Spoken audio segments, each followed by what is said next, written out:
Hey guys, my name is Elijah and in today's tutorial I am going to show you how you can easily add sounds to your Voicemod beta on your Mac.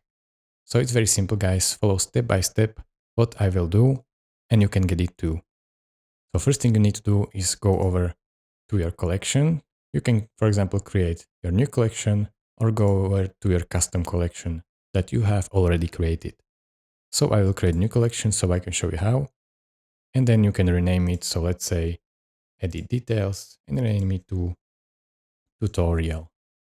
And as you can see, now I have option to upload sounds or add existing content. You have the same options right here in the right top corner. So I will click on upload sounds.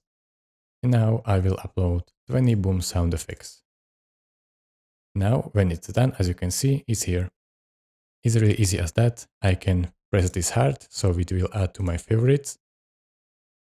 Or I can press on these three dots, add to my collection. So I can add to different collection, edit this sound, or I can remove it and it's gone. So this is how you add sounds to your Voicemod on your Mac in beta. Thank you guys for watching. If this was helpful to you, consider subscribing and liking this video, and I will see you in the next one. Bye.